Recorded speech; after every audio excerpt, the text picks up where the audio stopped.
Today, I wanted to talk a little bit about clarity in coaching. Now, I've been to a lot of coaching courses, spent a lot of time talking with coaches, and having a purpose is a central theme of this work. I would argue that it's really hard to develop athletes if you haven't got a purpose behind what you do. You have to know the why. You have to coach with intention, but you can't have purpose without clarity. So clarity doesn't just come from having a coaching philosophy. You can't just put together a philosophy and think, okay, I know what I'm going to be doing. A philosophy is words on a paper. It's a hell of a start, but it's just that, a start.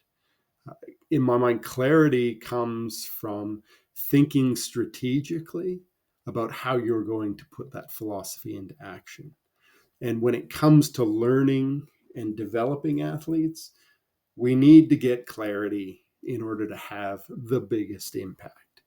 Now, in my experience, there's probably four different pillars and possibly more that coaches need to get clarity on. But I think the four that really stick out in my mind are clarity in what we need to be delivering, clarity in delivery, clarity in evaluation, and clarity in feedback. And I know those last two sound a little bit familiar, but I'll tell you the distinction in a second. So start with the first one, clarity in what we need to be delivering. And this comes down to a really simple question. What does it mean to be a skilled athlete in your sport? More often than not, when we talk about skill, the first place coaches' minds go to is thinking about the technical aspects of a performance that people need to talk about. And inevitably, when I ask coaches, is there a difference between skill and technique? The automatic answer is yes, but there's a bit of cognitive dissonance that happens. They say yes, but a lot of times what they do doesn't match up with that. Their alignment between perception and reality is a little bit off, and that's probably a different question. But what I'd argue here is that we need to get clear on not the technical performance that athletes need to produce. What's the context in which the sport that we're performing occurs in? So when technique collides with context, what do the best performers in your sport do? What sets them apart from everybody else? And I think getting clarity on what this is, no matter what level of sport you're working on, can be really helpful, because at the end of the day, it sort of gives us a benchmark or a blueprint that we need to be working towards. The second pillar is clarity in delivery. And so if we've identified what people need to be working on, then how do I need to teach this in order to develop skilled athletes? And there's two different aspects. There's practice design and the interactions that you have with athletes. Are they enabling the development of skill?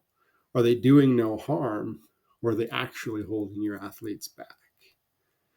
I watched a coach who once told me that the best swimmers are the best racers, yet all the athletes did in sessions was put in mileage. They're just swimming back and forth, chasing the black line. Great sessions for developing physiological capability. And I get that they need to be able to have a good engine and spend time in the water. But if you think that that is creating an athlete who can race on its own, you're wrong, plain and simple. And so being able to get clear on the methods that you're going to use in order to help develop skilled athletes is really important. The third pillar is clarity in evaluation. What does success look like? This is a big missing piece that I see more often than not. Coaches know what they want athletes to do. They understand the aesthetics, but they don't spend much time thinking about, if we're doing this well, if we're sort of solving the problems that we want athletes to be solving in these activities, I'm going to see XYZ on the court or field. Again, is there alignment between this perception and this reality? In most cases, it's almost an afterthought. It's not communicated, and then coaches get pissed off when it doesn't go right. Spending time and getting clarity on what that is can be really helpful for you because it saves you the frustration, but it also gives you sort of, I guess, a guiding light in order to say, okay, well, this is what I should be seeing out there. And if I'm not seeing it, do we need to adapt or change something within that activity, or is it just the wrong activity at the end of the day? And so when I talk about evaluation, that's kind of what I mean. Is it sort of talking about the things that I'm seeing in front of me based on what I'm putting out there into the world. This differs from the fourth pillar, clarity and feedback. I'm not talking about, are we seeing the right thing? Am I going to give athletes the feedback? I'm thinking, what signal do you need to use to know whether or not what you've just done has gone well? All right, so what am I looking for? And how do you evaluate the effectiveness of what you've done and update your thinking along the way? I'll give you a hint here. If you've gotten clear on what you're delivering, how you deliver it, and how you evaluate it, that sets the standards. It's not super difficult after that.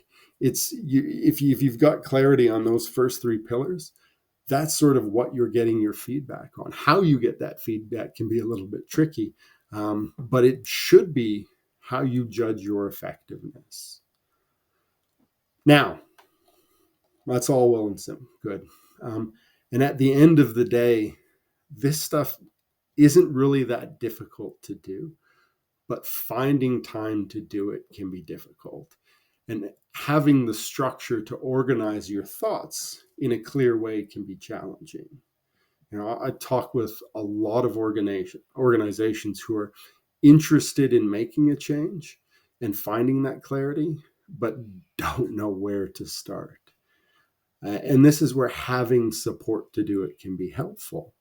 You need to find someone internally or externally who's tasked with this responsibility. If you don't make it someone's responsibility, nobody's going to do it. If they haven't been doing it, people get on with their lives and the day-to-day thing and keep doing the day-to-day things that they're used to. So, this is one of those things where you can't delegate it. You can't make it an afterthought. You need to resource it. You need to invest in it. Clarity won't come on its own. It's not something you can sort of slowly chip away at. It needs to be uncovered deliberately. So, who is the champion in your organization to prioritize a systematic and strategic approach to athlete and coach learning?